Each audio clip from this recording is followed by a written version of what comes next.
देश भर में उभरती एक ऐसी बीमारी जो बीमारी युवाओं में सर्वाधिक पाई जाती है। आखिर मैं बात कर रही हूँ साइलेंट अटैक की। जी हाँ, आप साइलेंट अटैक का नाम सुनते ही आपके मन में ये विचार आए होंगे कि साइलेंट अटैक तो बुजुर्गों में पाया जाता है, बुजुर्ग इस बीमारी का ज़्यादा शिकार होते हैं। लेकिन इन द प्रेजेंट टाइम में अभी बात करूँ तो सबसे ज़्यादा युवाओं में ये बीमारी पाई जा रही है। तो आखिर क्या इस बीमारी के सर्वाधिक उत्पन्न होने की वजह, क्या प्रमुख कारण है? तो इस वक्त हमारे साथ एसएन मेडिकल के पूर्व हृदय रोग के विशेषज्ञ डॉक्टर आलोक गुप्ता जी हमारे साथ है। तो सर, मैं आपसे पूछना चाहूँगी कि जैसे जैसे दौर बढ़ रहा है वैसे वैसे युवाओं का लाइफस्टाइल बढ़ता जा रहा है, लोग अलग अलग लाइफस्टाइल से जीते, तो साइलेंट अटैक जैसी बीमारियाँ जो है वो ज़्यादा बढ़ रही, क्या प्रमुख कारण हो सकते हैं? देखिए, आज की जो लाइफ स्टाइल है उसके अंदर जितने भी लोग हैं उसमें युवा ज़्यादा शामिल हैं। उनको काफ़ी स्ट्रेस में रहते हैं। स्ट्रेस उनको जॉब का है, स्टडीज़ का है, कंपटीशन का है। फिर वो सब कुछ क्लियर करके जब उनका जॉब लग जाता है तो 12-12 घंटे, 16-16 घंटे लैपटॉप पे काम करते हैं। इसी तरह से सारे बैंक्स एम्प्लॉइज़, सारे एम्प्लॉइज़, इसी तरह के ज़्यादातर लोग आजकल जैसे जैसे टाइम बीत रहा है तो सभी लैपटॉप पे रहते हैं, और लैपटॉप से हटते ही मोबाइल थाम लेते हैं। तो इस तरह का जो एक तरह का जो कल्चर बन गया है काम करने का, उसके अंदर आपको लगातार एक जगह पर बैठते हैं। जब एक जगह पर लगातार सिटिंग है तो इस पे बहुत सारी स्टडीज़ दुनिया में रिसर्च हुई है और इसको स्मोकिंग से कंपेयर किया गया है। यानी कि ये इतना ही बुरा है जितना कि कोई रोज़ 20 सिगरेट पीता है। 20 सिगरेट पीने से जितना नुकसान होता है उतना ही नुकसान 8 घंटे से ज़्यादा, 6 घंटे से ज़्यादा सिटिंग से होता है। तो जितने भी युवा हैं उनसे मेरा अनुरोध है कि वे लगातार काम नहीं करें। हर 1.5-2 घंटे में अपने चेयर से उठकर थोड़ी देर रिलैक्स करें, एक राउंड लगाएं, खड़े हों, चलें थोड़ा पैदल, उसके बाद वापस बैठें। बीच बीच में टाइम मिले तो 15-15 मिनट की, आधा घंटे की एक्सरसाइज करें, वॉकिंग करें। जिम में जो लोग जाते हैं उसमें कार्डियो वाली जो ट्रेडमिल होती है वो करें, न कि ज़्यादा वज़न उठाएं। और कभी भी अपने आप को दूसरे से कंपेयर न करें, क्योंकि आजकल हमने देखा युवाओं में एक ट्रेंड है कि इसकी बॉडी ऐसी है, वो 10,000 स्टेप करता है, वो 20,000 स्टेप करता है, वो इतना वज़न उठाता है। तो अपने आप को किसी से कंपेयर न करें, क्योंकि हर एक की बॉडी अलग है। इसी तरह से मैं खान पान पे बहुत ज़्यादा जोर देना चाहूँगा कि हाई फाइबर डाइट वो है जो हमारी ट्रेडिशनल डाइट होती है, जैसे कि चने हैं, मोटा अनाज है, फलियाँ हैं, अपने मारवाड़ में ग्वार सांगरी होती हैं, हरी सब्जियाँ खूब होती हैं। आजकल फल हर सीज़न में आजकल फल मिलते हैं। तो सेब है, ऑरेंज है, संतरा है, मौसमी है, अमरूद है, पपीता है, अनार है, इसी तरह चुकंदर है, आंवला हमेशा उपलब्ध रहता है। इनमें विटामिन्स की प्रचुर मात्रा उपलब्ध है। तो ऐसे में विटामिन्स का सेवन करना चाहिए, मोटा अनाज लेना चाहिए और रेगुलर, जैसे मैंने बताया, कम से कम 30 मिनट से 45 मिनट तक पैदल चलना चाहिए। जो लोग तेज़ चलते हैं वो तेज़ चलें, जो लोग तेज़ नहीं चल पाते किसी वजह से वो आराम से घूम सकते हैं, लेकिन इतना घूमना स्वास्थ्य के लिए फ़ायदा करता है। और एक चीज़ और, जब हम लगातार इंडोर काम करते हैं, लगातार अंदर बैठ के काम करते हैं, तो सूरज की रोशनी वहाँ तक नहीं पहुँचती है। तो सन एक्सपोज़र बहुत ज़रूरी है। कम से कम 15 मिनट से 30 मिनट का धूप में बैठना बहुत फ़ायदा करता है। यह धूप, सुबह की जो धूप होती है, सुबह 9 बजे से लेकर 12 बजे के बीच की धूप, वो विशेष फ़ायदा करती है। तो उसकी वजह से हमें नेचुरल जो सन रेज़ मिलती हैं वो बहुत फ़ायदा करती हैं। विशेष तौर से विटामिन डी हमारे शरीर में बनता है। तो आजकल इस तरह के सर्वेज़ में देखा गया है कि विटामिन डी की कमी यूथ से लेकर बड़े बुजुर्गों तक विटामिन डी की कमी होती है, जो कि हमें सन रेज़ से, धूप से मिलता है। तो धूप में बैठकर इस कमी को दूर किया जा सकता है। और हल्की एक्सरसाइज, वॉकिंग, धूप में बैठना, अच्छा आहार लेना, इसके साथ साथ एक्सरसाइज, ऐसी एक्सरसाइज जिसमें बॉडी का पूरा मूवमेंट हो। यानी जब हम चलते हैं तो पैरों का मूवमेंट होता है, इससे सर्कुलेशन बढ़ता है, हार्ट को फ़ायदा होता है। लेकिन हमारे सभी जॉइंट्स की एक्सरसाइज, जैसे बचपन में स्कूल में पीटी कराते हैं, एक्सरसाइज कराते हैं, व्यायाम कराते हैं, इस तरह की एक्सरसाइज चाहे योगा के रूप में करें, चाहे अपने आप करें, जिसमें शोल्डर जॉइंट्स का मूवमेंट, कमर का मूवमेंट्स, हाथ पैरों का मूवमेंट्स, गर्दन का मूवमेंट जो है वो इस तरह से हो कि इसको हम ज़्यादा नहीं करें, यानी कि हम ओवर नहीं करें, उससे जॉइंट्स में नुकसान हो सकता है। और अचानक नहीं करें। जो आदमी कभी एक्सरसाइज नहीं करता वो अचानक शुरू करता है तो उसके जॉइंट्स में पेन हो सकता है। तो इसको धीरे धीरे बढ़ाएं और अपने आप को किसी से मुकाबला नहीं करें।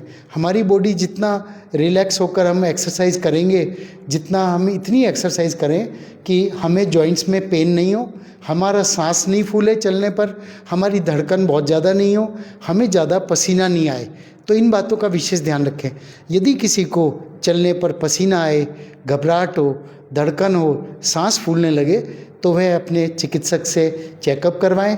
उसमें कम उम्र में भी देखा गया है कि जिनकी फैमिली में हार्ट की प्रॉब्लम है उनको विशेष तौर से कोलेस्ट्रॉल का चेकअप, ब्लड प्रेशर का चेकअप, शुगर का चेकअप, खून की कमी का चेकअप, थायराइड का चेकअप और साथ में ट्रेडमिल टेस्ट जो करवाते हैं, जिसमें डॉक्टर के सुपरविज़न में चलाकर देखते हैं। यदि ये सारे टेस्ट ठीक होते हैं तो आप अपनी ग्रेडेड एक्सरसाइज, ग्रेडेड वॉकिंग, जिस तरह से कोई कोच होता है वो बच्चों को खेलने के लिए तैयार करता है तो पहले दिन वो ग्राउंड का 1 चक्कर लगाने को कहता है, फिर 2 चक्कर, फिर 3 चक्कर, ऐसा करते करते जब वो देखता है कि अब ये खेलने के लिए फिट है तब वो 2-2 घंटे, 3-3 घंटे गेम्स खिलाते हैं।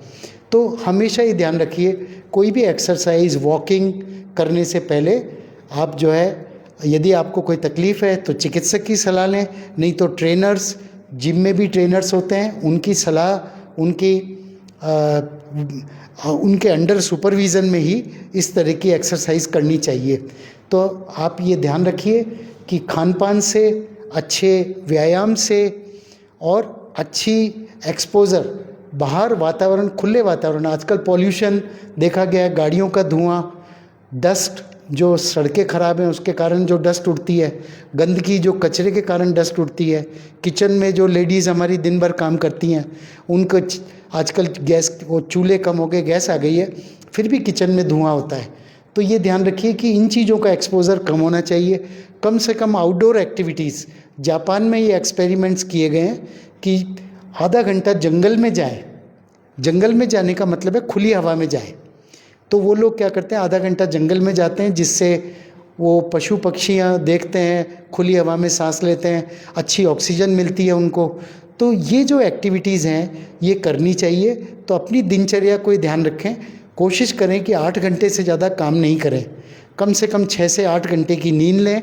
और जैसा मैंने बताया, अच्छा आहार, अच्छा व्यायाम लेकर हम इन चीज़ों को, जो साइलेंट अटैक्स है, इनको कम कर सकते हैं।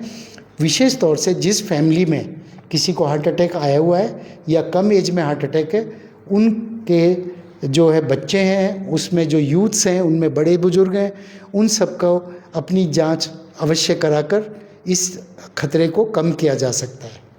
सर, जैसे वेदर चेंज हो रहा है, जैसे अब सर्दियां है तो हल्की हल्की सर्दियां आ चुकी हैं, तो नस ब्लॉक की संभावना है वो भी बढ़ती है, उसकी वजह से भी साइलेंट अटैक्स आते हैं। तो उसके लिए लोगों को क्या अवेयर करेंगे सर आप? देखिए, कई लोगों को ये होता है कि हमें ठंडे पानी में नहाना है। ये एक मिथ है, ये एक सच्चाई नहीं है कि ठंडे पानी में नहाने से कोई बहुत बड़ा फ़ायदा होता है साइंस के हिसाब से, ठीक है ना।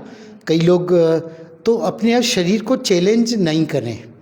कई लोग आजकल यूथ से यूट्यूब पे चैलेंज स्वीकार करके कोई बर्फ़ में कोशिश कर रहा है, कोई ठंड में कर रहा है, कोई अपने आप को। तो ये देखें कि यदि आप हमेशा से ठंडी जगह रहते हैं, जैसे कोई व्यक्ति यूरोप या अमेरिका में रहता है और वो भारत आता है तो उसको यहाँ की गर्मी बर्दाश्त नहीं होती। इसी तरह हमारे जोधपुर में और राजस्थान में और भारत में ज़्यादातर प्रदेश ऐसे हैं जिसमें 9 महीने गर्मी पड़ती है। तो हम जब ठंड में अपने आप को देखते हैं, ठंडी जगह जाते हैं, तो अपने शरीर को उसके लिए तैयार करें। तो हमारा शरीर एकदम से गर्म से ठंड में या ठंड से गर्म में उसको बर्दाश्त नहीं कर पाता है। तो ये ध्यान रखें कि जब सर्दी पड़नी शुरू होती है तो गर्म कपड़े पहनें, गुनगुने पानी या हल्के गर्म पानी से स्नान करें।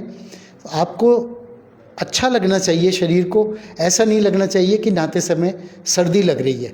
यदि आपको नहाते समय सर्दी नहीं लगती है, इसका मतलब आपका पानी जो है नहाने के लिए सही है।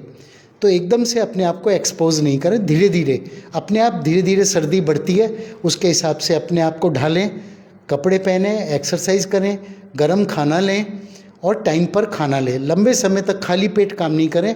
आजकल बच्चों में ये ट्रेंड देखा गया है कि फास्ट फूड, जंक फूड और कोल्ड ड्रिंक्स इनका ऑर्डर करते हैं ऑनलाइन, तो वो लगातार काम करेंगे, इसका ऑर्डर करेंगे, ये हार्ट के लिए नुकसान करता है। तो घर पे बना हुआ अच्छा खाना जो हमारा ट्रेडिशनल फूड है, जिसमें चपाती, रोटी, हरी सब्जियां, फल, फलियां, हरी सभी चीज़ें, ताज़े फल शामिल हैं, दही, ये काम में लें। तो खाना अच्छा लें।